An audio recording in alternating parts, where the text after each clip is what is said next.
শিবনগর গ্রামে ভূতের উপদ্রব খুব বেড়েছে।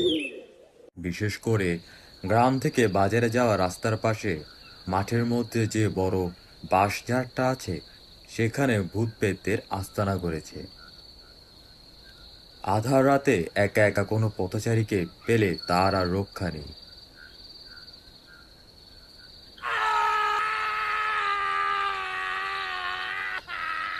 ভূতের ভয়ে রাতের বেলা একাকী পথ দিয়ে হাঁটা একদম বন্ধ হয়ে গেছে। এদিকে গ্রাম থেকে বাজারে যাওয়ার রাস্তা ওই একটি মাত্র। প্রয়োজনে অপ্রয়োজনে গ্রামের লোককে বাজারে যেতেই হয়।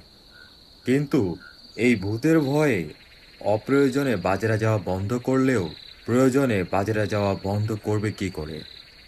কারো বাজার করতে গিয়ে দেরি হয়ে গেছে, তাকে বাড়িতে ফিরতেই হবে। রাত্রিতে হঠাৎ